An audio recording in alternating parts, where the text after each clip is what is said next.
Oh, hi there, and welcome to the new video here on my channel about dating guys with Asperger syndrome. So I figured at this point I attempt a video on what I think Asperger's really is, or high-functioning autism. Because when you first hear about it and you see the list of symptoms, you go like, well, what does this all have to do with each other? Yet people with Asperger's do tend to have these symptoms to varying degrees in combination.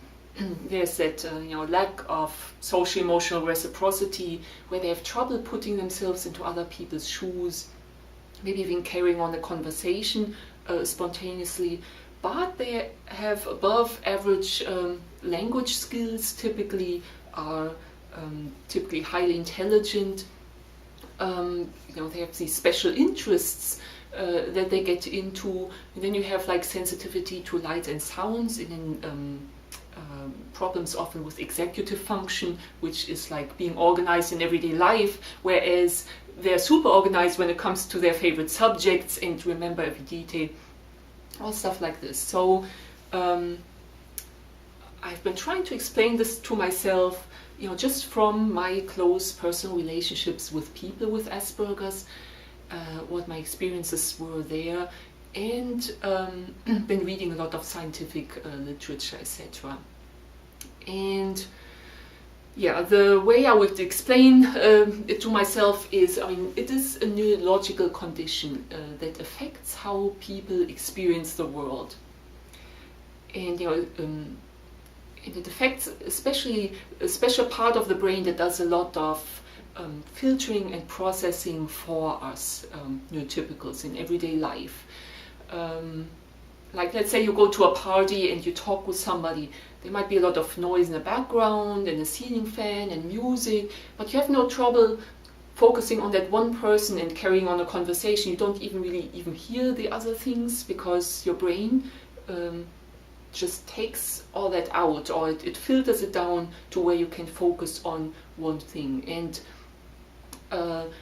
I think it's functions like that of the brain where people with Asperger's have problems with. They experience the world more in raw mode. They get this unfiltered stream of sensory perceptions, and the brain does not pre-package anything and gives it to them like as a neat package of, and that goes for everything. It goes for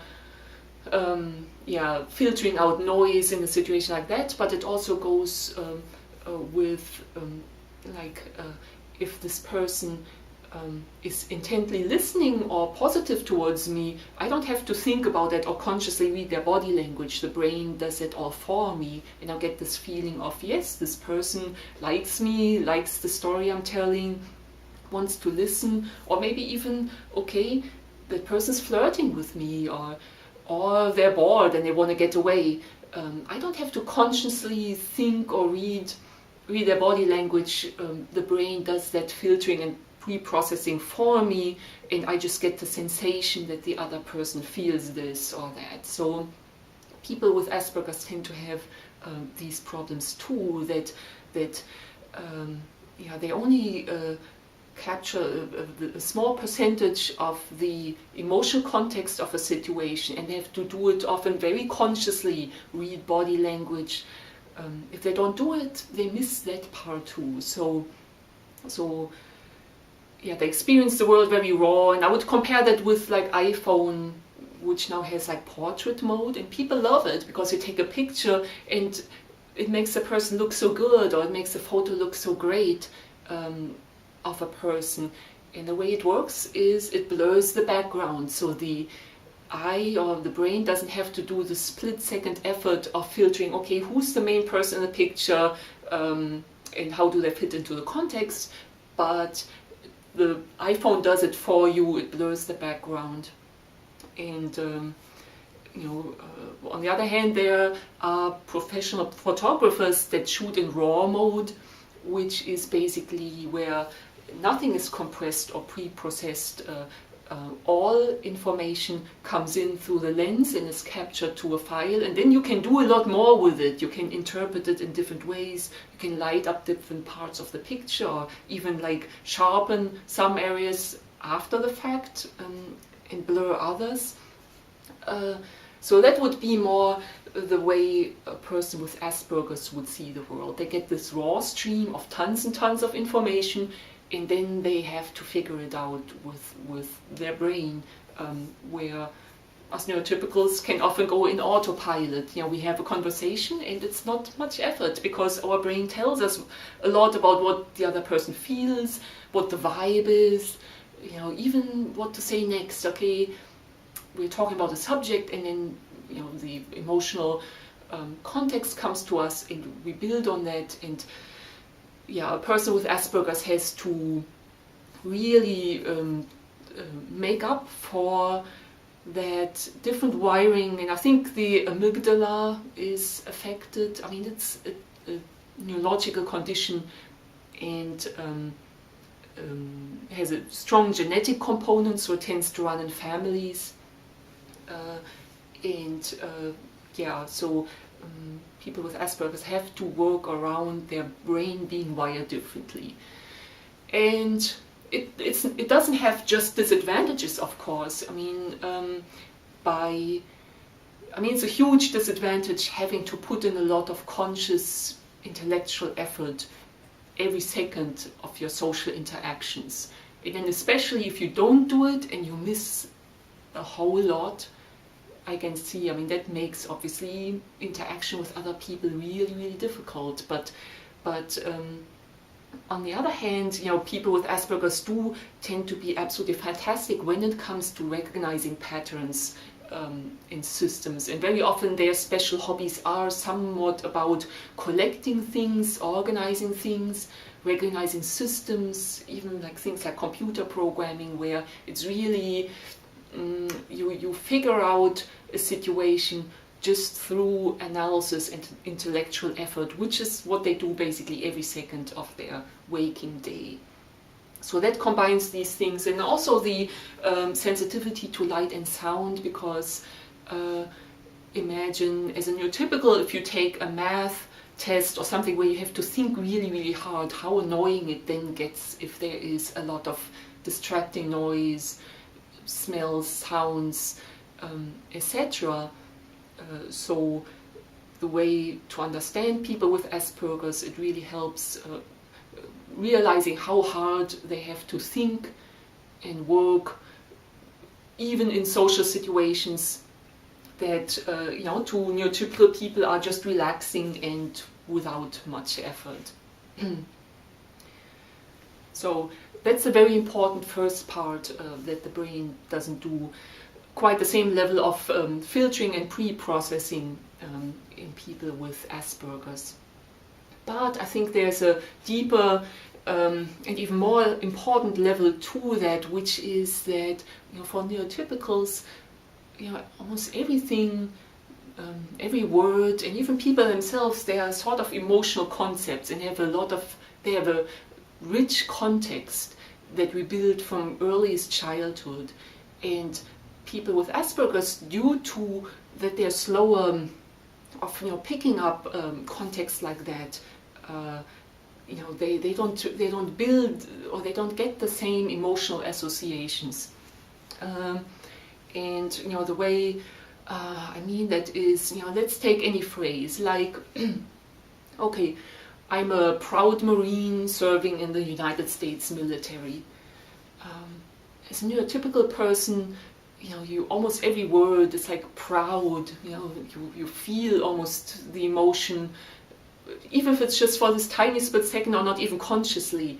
Marine, you know, you have a million associations around that. Marines you've known, movies you've seen, a lot of emotional stuff going on there. Serving, you know, the associations that come with that. Contexts you've heard that word in. And then United States, etc. Of course, as a country, you've heard the phrase United States in a lot of emotional contexts, and you know, you think of the flag, and not consciously, but it's basically, the words are way more than just a string of letters. And you know, if you really think about, okay, proud, when you hear the word, and you have this sort of it evokes a feeling. Where did you get that from? And it's really from earliest childhood that maybe you build something with blocks, and then your mom told you how great that was, and that you could be proud, and you saw the pride on her face, and you enjoyed that moment of that positive emotion. And then building from that every moment in your life that you've been proud or witnessed somebody be proud. Now, somebody with Asperger's, of course, does not really see that as easily on somebody's face. So you have kids that play with blocks, and then the parents, and that's true for virtually everybody with autism, that in early childhood they are not super focused on their parents or reading, very interested in what their parents say and their facial expressions, because they don't see it as much. So they tend to focus on their game, tend to focus on what they're doing there, and adults then get kind of worried that the child doesn't seem to be paying much attention, etc. But it's simply the child does not get that kick out of that emotional reward out of seeing pride and joy on the parent's face, because the brain wiring is different. So I think that's very important to understand, that from very, very early childhood, just if you don't experience words, sentences, or even people in their emotional context all the time, because you don't see the emotional context, you end up being, you see then only a small. Somebody with Asperger's might hear that phrase, a proud Marine serving, in the United States military, and it would just be the words to them mostly.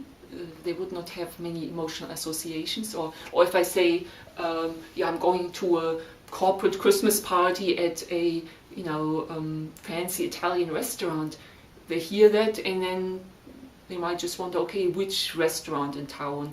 Where somebody, a typical person might immediately want to chat, okay, aren't corporate Christmas parties, the worst, or fancy, okay, what kind of food will you get, or whatever. You get a lot of associations with this emotional context of every word, corporate, Christmas party, fancy, proud, Marine, all that kind of stuff. So, and I think, that plays a bigger role than you would think. I mean, even with something like small talk that is so difficult for people with Asperger's, but a lot of small talk, if you think about it, is really driven by picking up emotional context from words, and then kind of riffing off that and giving your own, comments. And there's not much fact in there. There's not much information transfer. It's just experiencing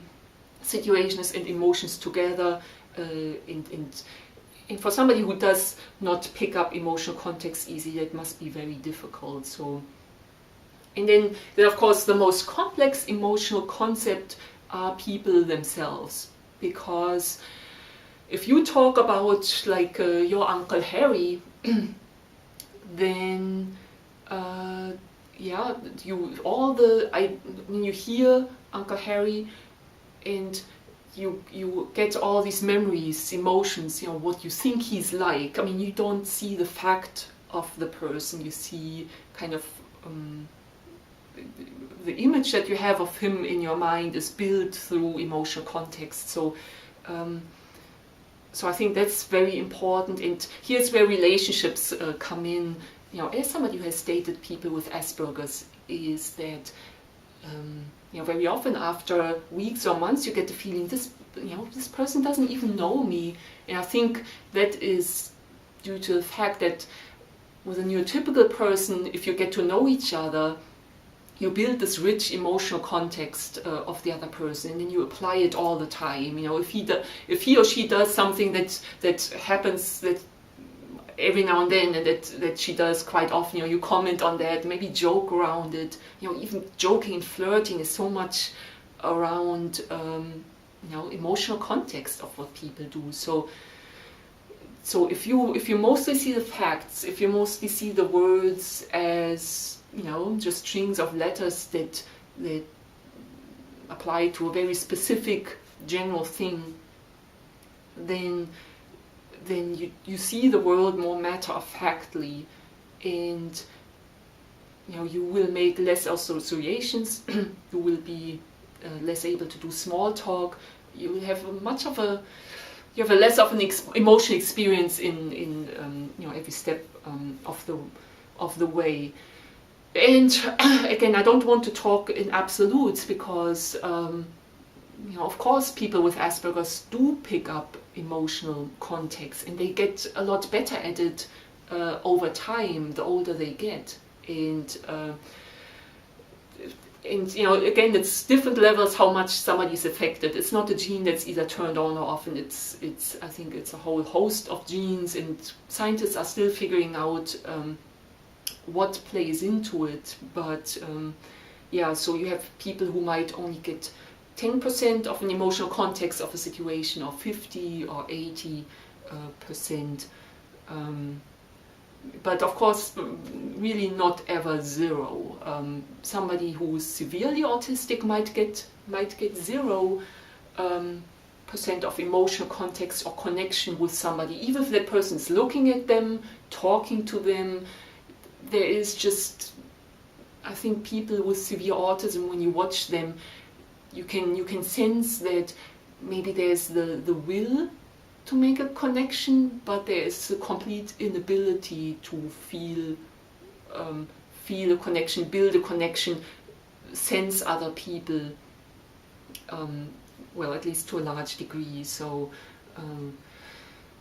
and I think that's why it's so important that children with autism, for example, should get a lot of support very early in childhood, because at least in my experience, from what I've seen, the different wiring is one part, and then a lot of what you see in an adult with Asperger's when they're 30, 40 years old is that they miss out on so much. Just like that baby who maybe just played with blocks and didn't look at their parents that much, and if the parent did not try over and over to get the baby to pay attention, but maybe let the baby or toddler or small child just play by themselves all the time, then that child would have a much slower learning curve and start much later in life with learning basic social interaction and picking up on social context than somebody who gets that support and then gets some basic building blocks, social building blocks for recognizing what other people feel, and then every time they hear a word or if they have a conversation, they build that same emotional dictionary, or just knowledge of living, and beyond just facts that neurotypicals build through interaction with other people. So I don't know if I explained this well. I might cue here a little video of and the video is called something like early signs of autism. So of a child that is playing with blocks, and how that child is so immersed in recognizing how the system of blocks and organizing them, and just not paying attention at all to the mom. And I think this video also shows how it's not just a deficit. Oh, why is it fuzzy now? I don't know.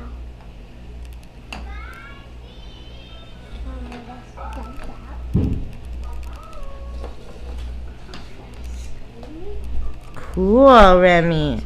Ivy. Remy.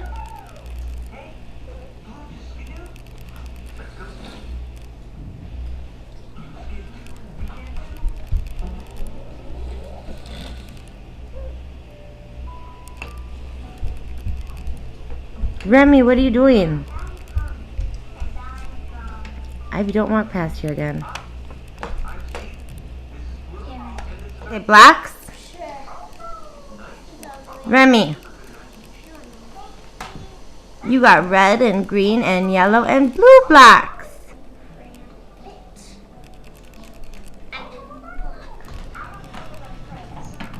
You looking for more blocks? Do you want more? Can you say more?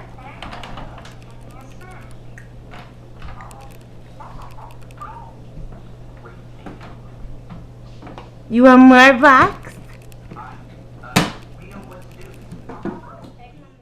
But I totally see how or why evolution would have not just selected for the most emotionally capable people, because this raw stream of information that's intellectually processed that leads to people with Asperger's being very, very good at analysis, at seeing the world matter-of-factly and being able to focus on stuff without all these emotional distractions. So I totally see how that can also be an advantage in a lot of situations.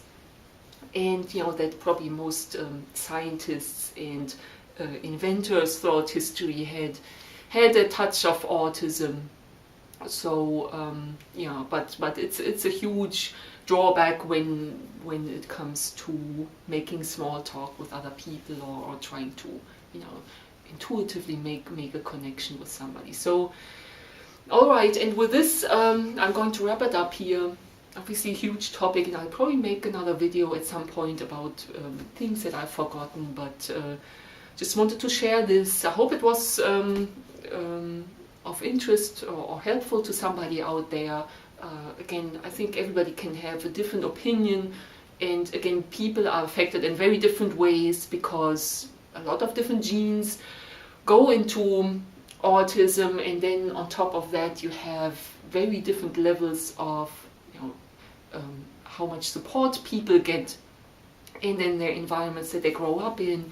And in fact, I would argue that most strange behavior you see in an Aspie, especially like once they reach my age, whatever, 40s or whatever, then is due to subsequent effects of that underlying condition. So I think it makes a huge difference how much effort somebody puts in to work around it, and that the brain is wired differently. It doesn't mean that the brain can't do something, but it does take a lot more effort, and people some people put in more effort, strive more to make social connections, and some people go the other way, and again, you will then find that adults with Asperger's and autism just seem very different from each other. But I'm going to wrap it up here. Thank you for listening, and I look forward to talking with you again really soon. Bye.